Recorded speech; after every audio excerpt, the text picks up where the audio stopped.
Assalamualaikum warahmatullahi wabarakatuh. Apa kabar Sobat KSWI?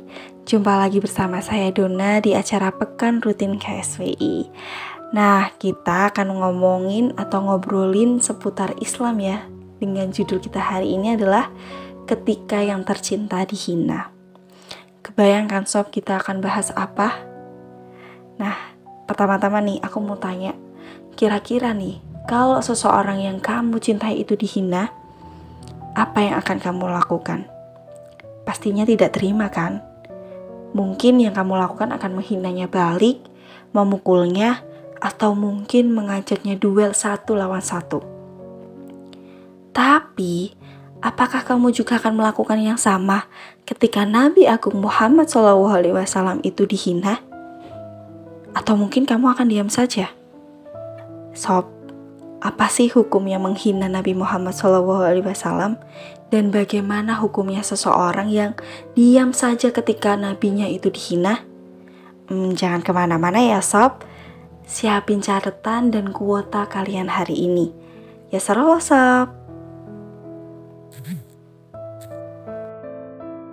Sobat KSW yang dirahmati Allah, kalian tahu nggak kasus mengenai Holy Wings? Yaps, bener banget. Memang baru-baru ini, beberapa minggu yang lalu ya, atau beberapa hari yang lalu, memang Holy Wings itu ramai diperbincangkan di media sosial dimanapun itu. Karena ulah dari manajemen Holy Wings sendiri itu bikin promosi gratis minuman keras atau miras bagi mereka yang bernama Muhammad dan Maria. Ya, tanpa menunggu waktu yang lama gitu ya, promosi ini tuh viral di media sosial. Dan langsung dapat tanggapan dari masyarakat. Masyarakat pun geram dan menganggap Holy Wings telah melakukan penistaan agama. Dengan banyaknya kecaman, akhirnya pihak Holy Wings mengeluarkan permintaan maaf.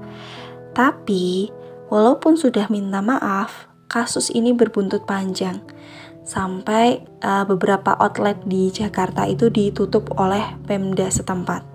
Kemudian sampai sekarang pun, itu kasusnya itu masih berjalan karena ditemukan banyak sekali pelanggaran. Nah, terlepas dari itu, kita nggak mau bahas mengenai Holy Wings sendiri, tetapi yang ditekankan di sini adalah bagaimana nama Muhammad itu disandingkan dengan minuman keras yang jelas-jelas di dalam Islam itu diharamkan.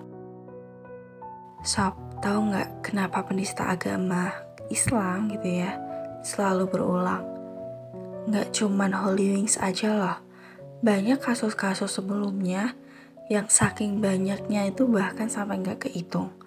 Seperti kalau kita mau flashback ya, ada kasus pengeras suara azan, kemudian gerakan sholat yang dimain-mainin gitu di media sosial, dan juga ada ayat Al-Quran yang disuruh atau diminta untuk dihapus. Itu cuman seberapa yang ke-up di media sosial. Padahal di Indonesia itu ada yang namanya undang-undang hukum buat mengatur atau hukuman mengenai penista terhadap agama. Itu ada di KUHP pasal 156 dan 156A, dan juga diatur dalam Undang-Undang ITE pasal 28 ayat 2. Nah, pasal 156 KUHP itu berbunyi, barang siapa di muka umum mengatakan perasaan permusuhan, kebencian atau penghinaan terhadap sesuatu atau beberapa golongan rakyat Indonesia, diancam dengan hukuman penjara paling lama 4 tahun atau denda pidana 4.500. Kemudian di pasal 156A KUHP berbunyi, dipidana dengan pidana penjara selama 5 tahun barang siapa dengan sengaja di muka umum mengeluarkan perasaan atau melakukan perbuatan yang bersifat permusuhan, penyalahgunaan atau penodaan terhadap suatu agama yang dianut di Indonesia. Kemudian Dalam pasal 28 ayat 2 UU ITE juga berbunyi, setiap orang yang sengaja dan tanpa hak menyebarkan informasi yang ditujukan untuk menimbulkan rasa kebencian atau permusuhan individu atau kelompok masyarakat tertentu berdasarkan atas suku, agama, ras, dan antar golongan. Nah, ini ancaman pidananya itu diatur dalam pasal 45 ayat 2 UU ITE, yaitu penjara selama 6 tahun dan denda 1 miliar. Sayangnya ya sob, meski adanya jerat hukum tersebut, ternyata tidak membuat para pelaku penista agama itu jera.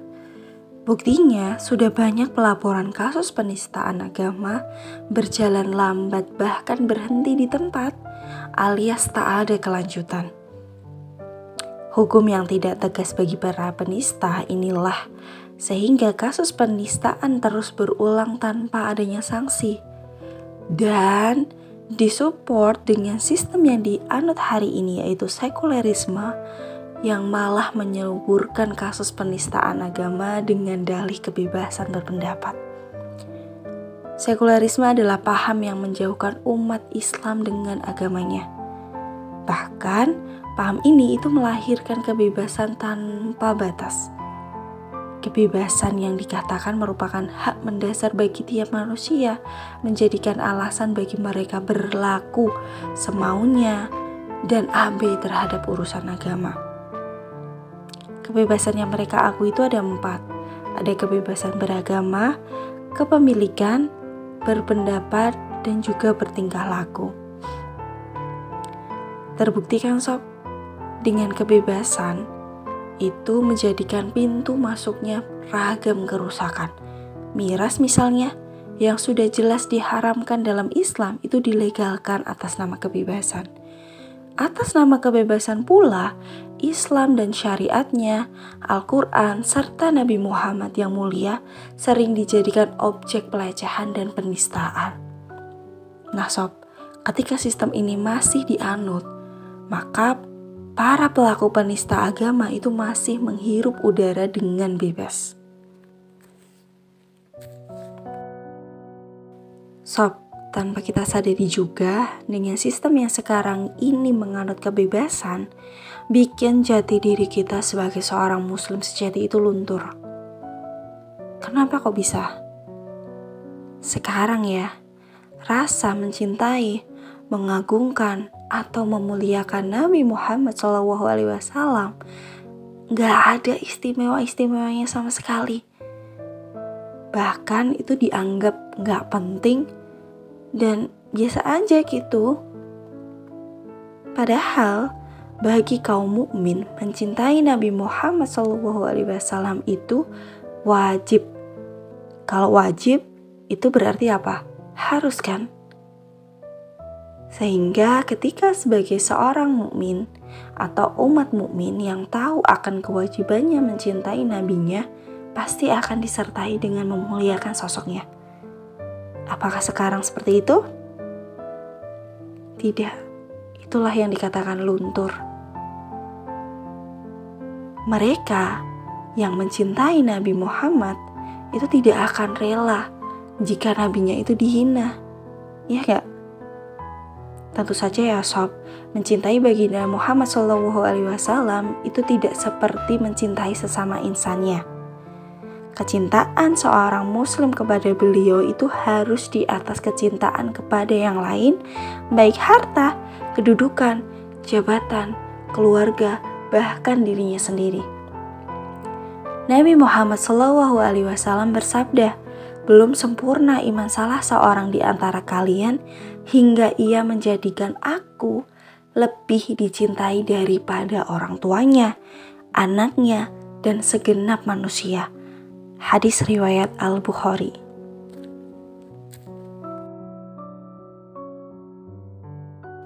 Oh ya sob, ini ada kisah tentang kecintaan dari sahabat kepada Rasulullah, yaitu Umar bin Khattab. Ia berkata kepada Rasulullah, "Wahai Rasulullah, sungguh engkau lebih aku cintai dari segala sesuatu kecuali diriku sendiri." Beliau menjawab, "Tidak, demi Allah hingga aku lebih engkau cintai daripada dirimu sendiri." Kemudian Umar berkata, "Demi Allah, kalau begitu sekarang engkau lebih aku cintai daripada diriku sendiri." Hadis riwayat Al-Bukhari. Lebih jelas kan sob dari hadis ini, maka mencintai baginda Nabi Muhammad SAW hukumnya wajib. Allah Subhanahu wa Ta'ala mengancam dengan keras. Siapa saja yang cintanya kepada Rasulullah terpalingkan oleh kecintaannya kepada yang lain. Allah Subhanahu wa Ta'ala berfirman, "Katakanlah, jika bapak-bapak, anak-anak, saudara-saudara, istri-istri, dan keluarga kalian, juga harta kekayaan yang kalian usahakan, perniagaan kalian khawatirkan kerugiannya, dan tempat tinggal yang kalian sukai adalah lebih kalian cintai daripada Allah dan Rasul-Nya, serta dari jihad di jalannya, maka tunggulah sampai Allah mendatangkan keputusan azab-Nya. Allah tidak memberikan petunjuk kepada kaum yang fasik." Quran Surat At-Taubah ayat 24. Jadi, jika mencintai Nabi Muhammad SAW adalah suatu kewajiban, maka apa hukumnya orang yang menistakan beliau? Hukumnya adalah haram. Menistakan beliau adalah dosa besar. Allah berfirman, orang-orang yang menyakiti Rasulullah itu bagi mereka azab yang pedih. Quran Surat At-Taubah ayat 61. Allah Subhanahu wa Ta'ala juga berfirman, sungguh orang-orang yang menyakiti Allah dan Rasul-Nya itu, Allah melaknat mereka di dunia dan di akhirat. Allah pun menyediakan bagi mereka siksaan yang menghinakan. Quran Surat Al-Ahzab ayat 57. Lalu apa saja sih yang terkategorikan menistakan baginda Nabi Muhammad SAW? Syekh Al-Islam Ibnu Taimiyah telah menjelaskan batasan-batasan tindakan orang yang menghujat Nabi Muhammad SAW, yaitu kata-kata yang bertujuan meremehkan dan merendahkan martabat beliau, sebagaimana dipahami kebanyakan orang terlepas dari akidah mereka yang berbeda, termasuk melaknat dan menjelek-jelekannya. Kemudian pendapat lain dari ulama yang terkenal, yaitu Al-Qadhi Iyad, juga menjelaskan bentuk-bentuk kehujatan kepada Nabi Muhammad SAW. Orang yang menghujat Rasulullah adalah orang yang mencela, mencari-cari kesalahan, menganggap pada dirinya Rasul itu ada kekurangan, seperti mencela nasab dan pelaksanaan agamanya, juga menjelek-jelekan salah satu sifat yang mulia, menentang atau mensejajarkan Rasulullah dengan orang lain dengan niat untuk mencela, menghina, mengkerdilkan, menjelek-jelekan, dan mencari-cari kesalahannya. Sehingga membuat promosi iklan miras dengan menawarkan minuman gratis bagi pengunjung yang bernama Muhammad merupakan penistaan yang sangat keterlaluan, sebab bisa dipastikan bahwa itu bermaksud mengolok-olok kemuliaan nama besar Nabi Muhammad SAW. Setelah kita tahu bahwa hukum bagi penista Nabi SAW itu haram, lalu bagaimana dengan sikap kita ketika Nabi SAW itu dihina? Apakah kita hanya diam saja?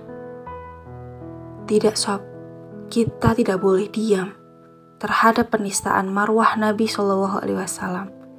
Karena selain tidak tegasnya hukum dan sistem kebebasan yang dianut hari ini, penistaan terhadap Nabi kita itu terus berulang karena banyak muslim dan tokoh-tokoh yang memilih diam. Mereka berpikir bahwa diam dan bersabar ketika Nabi SAW itu dinista adalah sebuah kebaikan. Padahal bungkamnya kita sebagai seorang muslim membuat penista itu kian menjadi-jadi.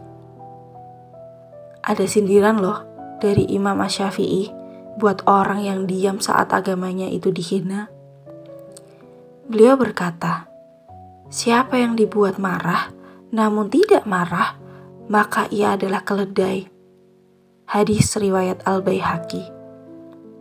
Kemudian ulama besar Buya Hamka juga mempertanyakan, Orang yang tidak muncul girohnya ketika agamanya dihina, beliau menyamakan orangnya tersebut seperti orang yang sudah mati.